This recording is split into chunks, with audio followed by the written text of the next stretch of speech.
indirimbo ujye uzirikana amagambo agize indirimbo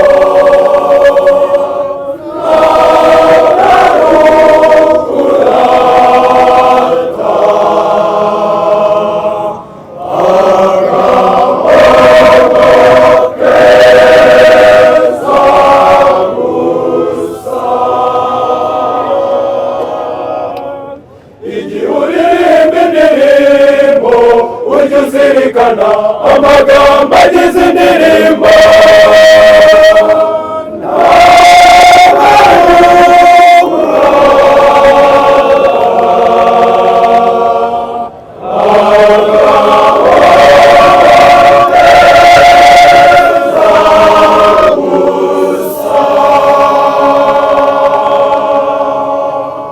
mbanje kubasuhuza mbifuriza amahoro mwe mwese mukunda kandi mugakurikira Ririmba Media. Nkuko mubibona uno munsi twateraniye ku Kiliziya cya Regina Pacis i Remera, aho habereye ihuriro ry'abanyamuziki mu Rwanda, aho hagiye haza abantu batandukanye baturuka mu madiyoseze atandukanye, abaririmbyi, abahanzi b'indirimbo ndetse n'abacuranga. Harimo abapadiri, abanyamuziki, mbega ni ibirori. Tukaba tubararikiye gukurikira ikiganiro cyose, aho turagenda tuganiriza abanyamuziki bagiye batandukanye, abarishinze, icyo gigamije, icyo rimariye igihugu cyangwa se rimariye abanyamuziki muri rusange. Turabararikiye, murakoze cyane. Wiriwe neza? Iriweho. Umeze gute? Urumva umeze gute kuri uno munsi habaye ihuriro ry'abanyamuziki mu Rwanda? Turashima Imana, ihuriro nyine riza turikeneye. Riza turikeneye kuko riba rimwe mu mwaka. Ihuriro wungukiyemo iki? Ni iki byagufashije wowe nk'umuririmbyi ukaba n'umwanditsi? Byagufashije iki muri rusange? Mbere na mbere urumva natangiye nibwiye abadukurikiye. Yego. Musanzwe nitwa Jean Claude Muhawe n'Imana. Yego. Nkaba nuruka muri diocese ya Gikongoro. Yego. Nkaba ariko ndi umuhanzi mu buzima busanzwe n'umwanditsi w'indirimbo za Kiliziya. Yego. Za liturujia. Iri huriro rero turyigiramo byinshi, tuza tukungurana ibitekerezo, tukareba nibiba bibujijwe muri liturujia, tukabasha kubishyira mu bikorwa tugendeye kuri bya bindi bibujijwe, kuko tuba twahuye n'abantu batandukanye kandi nabo babahanzi bazanyiriza ndirimbo ziba zarahagaritswe, kandi nabo bakabyumva bikadufasha gukosora za ndirimbo zitari zujuje ibisabwa. Yego. Wowe nk'umunyamuziki waje uhagarariye diocese ya Gikongoro? Yego. Diocese ya Gikongoro, urumva ari ubuhe butumwa ugiye gushyira abandi bagenzi bawe batabonetse, unabashishikariza mbega kuzaza igihe gikurikiye? Murakoze. Bagenzi banjye numva nabashishikariza kwitabira rino huriro. Ubutumwa mbashyiriye, hano twize byinshi, twize ibijyanye no kumenya guhimba indirimbo, ibijyanye no kumenya gucuranga byisumbuyeho, ikinyabupfura muri Kiliziya, kumenya gukurikiranya imihango ya Kiliziya no kuyikurikira, kandi no kwicisha bugufi, kuko twamenye neza yuko igihe uririmba indirimbo ari ukwita ku magambo, atari ukurata agahogo keza gusa, ahubwo ukamenya amagambo agize indirimbo. Ndumva rero hamwe n'ibyo ngibyo bagenzi banjye nawe bakangurira, noneho kandi tukita cyane kumenya amagambo agize indirimbo mbere yuko ya ndirimbo tubasha kuyiga cyangwa kuyigisha abaririmbyi bagenzi bacu. Urakoze cyane, turagushimiye. Twifuza kandi kuzakubona no mu rindi huriro ry'undi mwaka. Murakoze cyane. Murakoze namwe, turabashimiye. Murakoze. Nitwa Pierre Claver Shimyumurwa. Mvuka muri diocese ya Kibungo, Paroisse Cathedrale ya Kibungo. Yego. Abandi umuririmbyi, ndi n'umwanditsi w'indirimbo. Yego. Ndetse nazigisha muri bya bindi byose bisabwa kugira ngo byuze umunyamuziki, ndabigerageza nkabikorera muri santrale ya Rubona, muri Paroisse ya Kibungo nyine. Nkaba mfite korali nitaho. urakoze.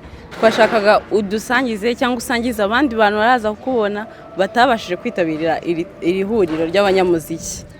Murakoze.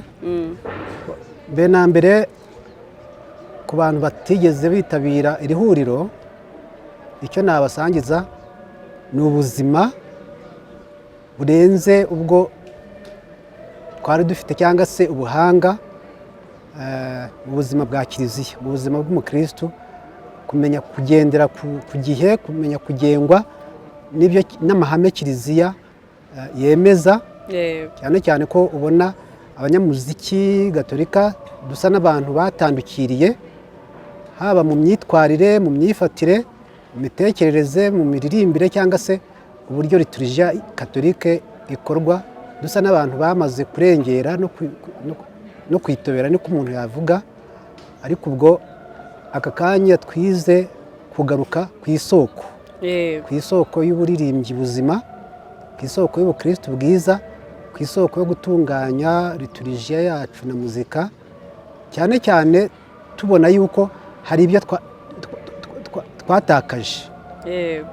Ubwo rero nyine ni cyiza kuba dusubiye ku isoko, kuko urugero nk'ubu mu gihugu hose, mu makorali yose, mu baririmbyi, mu banyamuziki, twatandukiriye mu bintu bijyanye n'iremezo rya kiliziya. Kuko iyo wumvishe uburyo uyu munsi twakosoye imwe mu ndirimbo y'ibisanzwe bya misa, nemera Imana imwe, uburyo twajyaga tuyiririmba, uburyo twajyaga twigisha abakristo cyangwa amakorali, usanga nyine twari twaravuye kuri wa mwimerere. Rero kikaba ari cyiza cy'uko ngewe nkuyemo gusubira ku isoko, nkuyemo ubuzima bwa kiliziya n'umukristo nyawe. Ese ni iyihe nama wagira cyangwa se ni ikihe kintu wabwira umuntu w'umunyamuziki, w'umuririmbyi, w'umwanditsi utarabashije kwitabira ahangaha? Ni nk'iki wamusangiza ukavuga ati ubutaha gutyo? Icyo namusangiza, icyo nasangiza umunyamuziki utarashoboye kwitabira, cyane cyane reka mvuge ku banditsi b'indirimbo, ku bantu bahimba indirimbo bakazishyira ku manota. Ni ukuvuga ngo twabonye yuko twaratakaye mu miririmbire, twaratakaye mu kwandika indirimbo, cyane cyane yuko ubona dusigaye twandika indirimbo zidafite aho zihure na kiliziya. Ugasanga umunyamuziki ni umunyamuziki, ariko kugeza ubu ngubu murakora ibihangano birimo akajagari. Icyo ngicyo rero cyabaye cyiza kubera yuko twakuyemo icyo kintu cyo kwirinda akajagari mu myandikire y'indirimbo za kiliziya. Murakoze cyane, turabashimiye. Murakoze. Nitwa Ngoboka Siriake, nkaba ndi umuririmbyi wa Nyiribiremwa. Rimwe na rimwe nkanaririmbisha, nkanigisha abaririmbyi. Urakoze cyane. Gira icyo tusangiza, gira icyo tubwira ku ihuriro rimaze iminsi riba ahangaha ry'abanyamuziki. Iri huriro rero buriya twaritangije muri 2015. Turareba dusanga abanyamuziki ari abigisha, ari abaririmbisha, ari abacuranga, buri wese agenda ukwe. Kandi tugasanga rero burya kunga ubumwe ari byo byiza. None kandi tugasanga tugengwa na kiliziya. Ni byiza rero ko twese tugendera ku bintu bimwe, ku murongo umwe duhawe n'abayobora kiliziya. Ariko rero ntibawuduhe gusa, natwe nta ruhare twabigizemo. Urabizi ko ntabwo turabagenerwa bikorwa, ahubwo turabafatanya bikorwa. Nuko rero twaritangiye. Iri rero ryari rya 7. Umubare 7 sinzi niba uzi icyo uvuga. Buryo usobanuye ibintu binoze byiza gusa. Perfection mu gifaransa, perfection mu cyongereza. Rero turi muri excellence. Urabona ihuriro twariteguye imyaka 2. None dukora inyandiko zose za ngombwa, tuzigeza ahangombwa, cyane cyane muri conference cyangwa se mu nama y'abepiskopi, kugira ngo bazaduhe umugisha, tugire ubuzima gatozi ariko duhawe na kiliziya. Bityo tugira amategeko atugenga, tugendere hamwe, dukora umuziki unoze, kandi twese twumvikana. yego urakoze. Ese ni iki iri huriro ry'abanyamuziki mu Rwanda ku nshuro yaryo ya 7 rizamarira Kiliziya Gatolika, abaririmbyi n'abanditsi ndetse n'igihugu muri rusange? Icyo bimaze rero ni uko burya Kiliziya Gatolika ni kiliziya, ntabwo ari itorero, ntabwo ari idini, ntabwo ari itorero, ntabwo ari urusengero, ni kiliziya. Kandi uzi ko bavuga ngo ni imwe itunganye rero igomba kubabwamo n'abantu batunganye. Uruhare rero rw'umuririmbyi muri liturujia ya misa ni uruhare rukomeye cyane kandi rufite ishingiro rikomeye kandi ryubashywe ryaturutse ku bamarayika. Naho rero niho ruzingiye. Iri huriro ryari ryo kunonosora imyiteguro yose noneho rikaba ihuriro koko, rikaba mbese nk'ishuri ry'abanyamuziki bose b'abanyagatolika. Bityo ntituzongere kujya tugira abatujora, twebwe ubwacu twakoze byiza ntitubanze ngo tubinoze hagati yacu. Naho rero ruzingiye, tukabireba neza, tukamenya imiririmbire, tukamenya uririmbisha te, ucuranga te, ese amagambo turirimba turayumva tukayizera, ese abahanzi bacu bazi kubahiriza indirimbo ya liturujia n'indirimbo yo gusingiza Imana turirimba hanze. Ibyo byose rero twabigezeho, ubu ngubu biri mu maboko y'abansenyeri, kandi abansenyeri nibo badufunguriye ihuriro. Urabona n'abapadiri benshi bari muri komisiyo ishinzwe liturujia n'imitangire iboneye y'amasakaramentu, bose turi kumwe. Urumva rero ahangaha nyine twamaze kugira icyicaro gikomeye kandi turagana ubwiza. Ese ni iki wabwira nk'umuririmbyi abanyamuziki muri rusange batabashije kuboneka muri iri huriro? Hari impamvu nyinshi. Hari utabonetse kubera ko adashaka kuboneka, hari utabonetse kubera ko yafite izindi mbogamizi cyangwa se ibindi bimuziga. Icyo nababwira abo bose ni uko iyo ubwato bwerekeje mu ngeri ukaba ukiri ku nkombe, ntabwo uzoga ngo ubugereho, nta n'uzakoherereza kakandi gatoya kakwirukankana kakakugeza ku bunini. Ibyiza rero ni uko wafatirana butararenga cyane ku nkombe, butaragera mu ngeri, nawe ukazamo. Waba umuririmbyi, waba umuhanzi, waba umwigisha, waba iki, menya ko noneho dufite ihuriro, dufite n'umuyoboro tugenderamo. N'ubu uri inyuma rero uzasigara inyuma pe. Urakoze cyane, turagushimiye kubwo kutuganiriza. Urakoze cyane. Ndagushimiye Nadine, kuko ndabona utangiye kuba umunyamuziki n'ibibazo baza, kandi n'ubundi uri umuririmbyi. Gira uze. Naje rwose. Kandi twabisezeranye. Urakoze. Murakoze. Nitwa Habyarimana Jean Marie Vianney, ndi umunyamuziki gatolika, ndi umwarimu w'indirimbo, ndaririmbisha, ariko by'umwihariko muri paruwase nkoreramo ubutumwa ya Mukarange muri diocese ya Kibungo, nyobora komisiyo ya liturujia. Shinzwe nyine imirimo abari muri liturujia bose, nkuko tuvuga ngo abari mu mirimo ya liturujia n'amakorali. Hanyuma ku rwego rwa diocese mba muri komisiyo ya liturujia n'itangwa ry'amasakaramentu, kandi nkaba ndi nuhagarariye abanyamuziki ba diocese, abo twita ba doyen, ndi doyen wa diocese ya Kibungo. Urakoze. Dushaka tubwireho gatoya, se ihuriro ry'abanyamuziki ryagenze gute? Murakoze. Iri huriro ry'abanyamuziki uyu mwaka ryabaye ihuriro ryiza cyane, kuko ubona ko rigenda byumvikana ku mpande zose.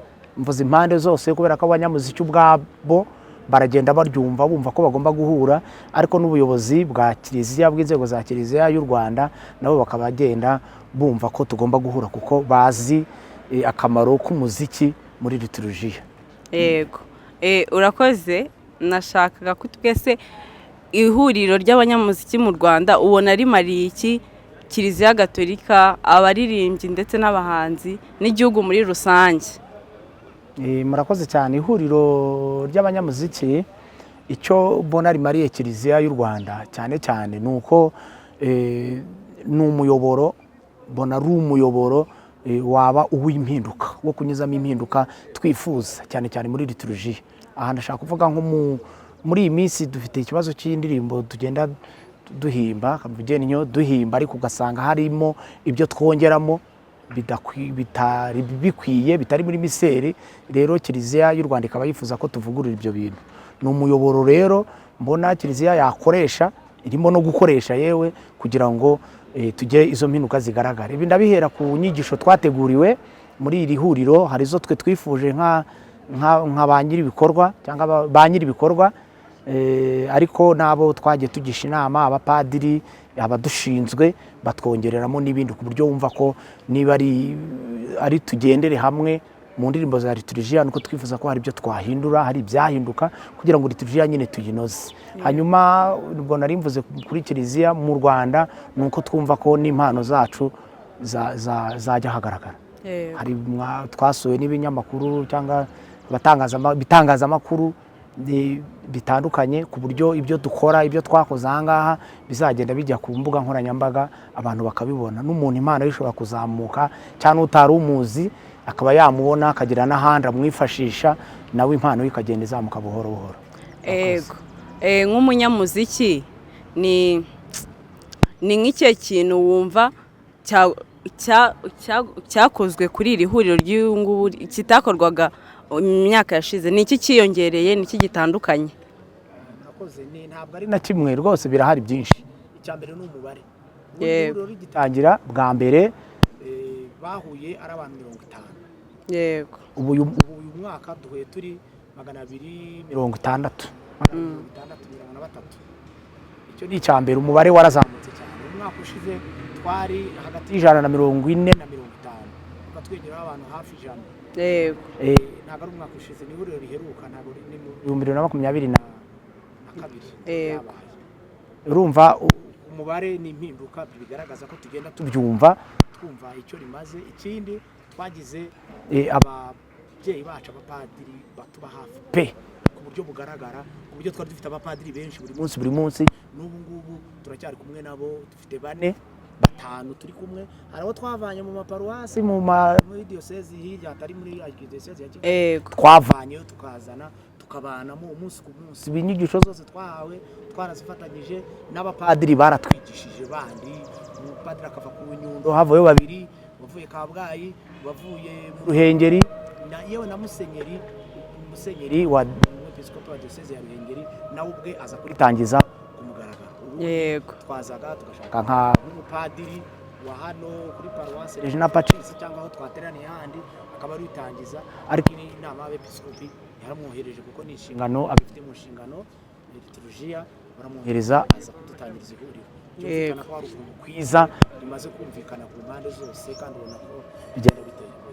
Yego, urakoze. Ese ni iki wabwa nk'umunyamuziki, umuhanzi, umuririmbyi utarabonetse muri iri huriro? Ni iki wamusangiza, ni iki wamubwira yahombye? Icya mbere yahombye guhura n'abandi byongera ubucuti. Yego. Babaye mu miryango abenshi, umuryango nabayemo wenda ngiye dusanzwe tuziranye, ariko nibura hari ikintu cy'ubucuti cyiyongera hagati y'uwo muntu n'uwamwakiriye. Icya kabiri, guhura n'abavandimwe dukora umurimo umwe, tugasangira ibyiza duhuriramo nabyo, yewe n'ingorane tukazisangira, ariko akenshi na kenshi turimo no gushaka uburyo twafashanya kugenda dusohoka muri izo ngorane. Ikindi cya nyuma n'inyigisho twagiye twahawe inyigisho pe. Ushobora kugenda nkamubwira ibyo twahuguwe, ariko hari ibyo ntavuga nk'ibyo nyir'ubwite yivugiye, cyangwa bimubwira mu magambo make ahinnye, nyamara uwabyivuze yarabivuze mu magambo arambuye atanga n'ingero. Rero kutabonekamo kubw'impamvu zitandukanye, cyangwa se hakazamo no kuba utabyumva, ni igihombo pe. Kuko twarahuguwe kandi twishimiye ko tugenda dutera imbere. Yego. Turagushimiye, urakoze cyane kubw'ijya ikiganiro cyiza uduhaye. Urakoze. Nitwa Elias Ndayisabye, nkaba nkaba ndi umuyobozi w'ihuriro ry'abanyamuziki gatolika bo mu Rwanda, nkaba ndi n'umuhanzi w'indirimbo zisingiza Imana. Yego, urakoze cyane. Wadusangiza uko iri huriro ribaye ku nshuro yaryo ya 7 uko ryagenze? Ihuriro ryo ku nshuro ya 7 ry'abanyamuziki gatolika mu Rwanda ryagenze neza cyane, ryari riryoheye abari baririmo. Icya mbere ryaritabiriwe kuko ryitabiriwe n'abanyamuziki basaga 300, ryitabirwa n'abapadiri bagera ku 10, ryitabirwa n'abafurere, ryitabirwa n'ababikira, ryitabirwa n'abasore n'abakobwa n'abagabo n'abagore n'abandi bantu benshi cyane barimo abanyamuziki, abahimbyi b'indirimbo z'Imana, indirimbo za liturujia n'abandi batandukanye nyine baje muri iri huriro. Yego, ryagenze neza cyane. Yego, urakoze. Ese ubona ihuriro ry'abanyamuziki nk'umuyobozi waryo rimara iki abaririmbyi, igihugu ndetse na Kiliziya Gatolika muri rusange? Ihuriro ry'abanyamuziki gatolika mu Rwanda ubundi ryaje kugira ngo rifashe ritange umuganda muri Kiliziya Gatolika mu rwego rw'umuziki wa liturujia n'umuziki nyobora ku Mana. Izo ndirimbo zihimbwa hirya no hino zibe ziri indirimbo zifite ibyangombwa byose bisabwa na Kiliziya, ziba ari indirimbo zifasha abakirisitu gusenga, zibafashe kuramya no guhimbaza, ariko kandi bagendeye mu murongo wa Kiliziya, cyane cyane kugira ngo rifashe abanyamuziki kungurana ubumenyi, abagifite ubumenyi bwo hasi bazamure abafite ubumenyi bwo hejuru, abateye imbere cyane bazamure abakizamuka, hanyuma twese tugendere hamwe. Niko n'intego yaryo igira iti, iri huriro rya 7 intego yagira iti twunge ubumwe mu ndirimbo za liturujia. Indirimbo za liturujia zikaba ari indirimbo zikoreshwa muri liturujia, byarasobanuwe cyane muri iri huriro, ndetse bizakomezwa gusobanurirwa hirya no hino mu maparuwase, mu madiyoseze y'igihugu cyose, kugira ngo abanyamuziki barusheho gusobanukirwa neza n'indirimbo za liturujia n'imitandukanyire yazo n'izindi ndirimbo. Ego, ese ubona ari iki cyiyongereye mu myaka 7 ishize? Hari ibyo wabonye wenda muri iri huriro n'amahuriro yari yarashize, ese wabonye hari ikiyongereye, hari improvement? Ntabwo, ahubwo iri huriro ntabwo rimaze imyaka 7. Ihuriro rimaze imyaka 10 ko ryatangiye muri 2015, ahubwo ribaye ku nshuro ya 7. Kuko twagiye duhura hashize umwaka cyangwa imyaka 2, ihuriro rikaba ribaye ku nshuro ya 7. Turashimira Imana cyane kubera iyi myaka 10 ihuriro ry'abanyamuziki rimaze. Tuzagira n'igihe kindi cyo kuzabyizihiza. Turayishimira cyane ko yabashishije abanyamuziki kurushaho kunga ubumwe. Amahugurwa atandukanye yagiye ahabwa abanyamuziki yatumye benshi basobanukirwa agaciro k'indirimbo za liturujia, basobanukirwa n'uruhare rw'umunyamuziki muri paruwase ye, muri diyoseze ye, mu gihugu cye, cyane cyane uruhare rw'umunyamuziki mu kuzamura abo ashinzwe, abakristu ashinzwe, abaririmbyi ashinzwe, abahereza ibyo Kiliziya yifuza ko bahabwa. Tubona rero ko iri huriro rifite akamaro, cyane cyane ko ryahurije hamwe muri ya ntego yaryo ihoraho igira iti ubumwe bw'abanyamuziki n'isoko y'umuziki unoze. Twagiye rero tubona indirimbo nyinshi nshyashya zagiye zihimbwa, twagiye tubona amakorali azamuka, twagiye tubona amakompetisiyo, amarushanwa ategurwa hirya no hino mu gihugu, ategurwa n'abanyamuziki. Iyo tuvuze umunyamuziki ntabwo ari wa wundi w'umuhanzi w'umusitari, tuba tuvuze aba bose bigisha indirimbo, abahimba indirimbo, aba baririmba, kugira ngo imbaga y'Imana ihore ifashwa kuramya no guhimbaza mu gihe cy'igitambo cy'Ukaristiya n'ahandi habera imihango ya liturujia ntagatifu. Yego, ese watunyuriramo nk'icyerekezo, intumbero ry'ihuriro ry'abanyamuziki, aho ubona rizagera, icyo wumva nyine ikiziyongeramo kitari gihari kuri ino nshuro ya 7? Ihuriro rifite intumbero ndende cyane. Icya mbere nuko tubona ko hari icyizere gikomeye cyane ko ihuriro ry'abanyamuziki riri kugenda rikura. Ihuriro rwatangiye turi abantu bake cyane, ubu tumaze kuba abantu benshi. Yego, ahantu hose muri diyoseze rimaze kumenyekana. Kuba rimaze kumenyekana muri diyoseze zose rero, hanyuma n'ubusabe twagejeje ku nama nkuru y'abepiskopi gatolika mu Rwanda, tukaba dufite icyizere ko bwamaze kwakirwa nk'uko babitumenyesheje muri iyi minsi. Tukaba twizera ko n'igisubizo kizavamo nacyo kizaba ari gituma ihuriro rirushaho gukomera no gukorerwa ahantu hose mu madiyoseze yose. Urabona ko ihuriro rigiye noneho kutazaba ihuriro gusa, ahubwo rizaba ishuri. Tukaba dutekereza kuzakora amashuri ya muzika, amashuri aho abantu bazajya baza kwigira, bakabona impamyabushobozi, bakabona impamyabumenyi, bakabona amasertifika, kandi ayo masertifika ubumenyi bahakuye bukaba ubumenyi bufasha kubaka hirya no hino, bufasha kubaka umuziki uzamura urwego rw'abacuranzi, rw'abahimba indirimbo, rw'abandika amanota n'abayasoma, cyane cyane bigafasha abakirisitu kurushaho gusenga neza. Yego, ese ni iyihe nama, ni iki wabwira cyangwa washishikariza abaririmbyi, abanyamuziki muri rusange batabonetse muri iri huriro uno munsi? Abanyamuziki batabonetse muri iri huriro barahombye cyane. Yego, barahombye kuko twakira ibiganiro bitandukanye, twakira ibiganiro birenga 6. Icyo twahawe n'umupadiri witwa Mwitegere Theodose. Mwitegere Theodose yaduhaye ikiganiro cyiza cyane asobanura indirimbo za liturujia, akamaro zifite muri kiliziya n'imihimbire yazo. Urumva ko abantu batabyumvise nabo barahombye, ariko rero gutaha nabo nabashishikariza kuzitabira. Twakira ibindi biganiro, icyo twahawe na Padiri Irandekura Gilbert, icyo twahawe na Padiri Nzoneme Theogene, icyo twahawe n'umwepiskopi wa diocese ya Ruhengeri, Musenyeri Nyiricyubahiro Musenyeri Vincent Harurimana, akaba ari na perezida wa conference episcopale, inama nkuru y'abepiskopi gatolika mu Rwanda ishinzwe liturujia n'imihimbarize iboneye y'amasakaramentu. N'ibindi biganiro rero cyo twahawe na padiri uyu mupadiri mwabonye udufasha cyane, umwanditsi y'umunyamabanga w'ihuriro witwa Shumbusho Siriyake. N'ibindi biganiro twahawe n'icyo twahawe na Padiri Theophile Ngundimana wo muri Archdiocese ya Kigali.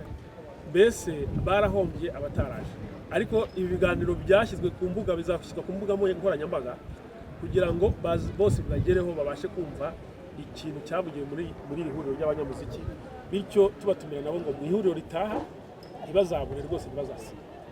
yego. Murakoze cyane, turabashimiye kubw'ikiganiro cyiza muduhaye. Nanjye ndabashimiye rwose kuba mwatekereje kumbaza kuri iri huriro rya 7 ry'abanyamuziki gatolika mu Rwanda. Murakoze.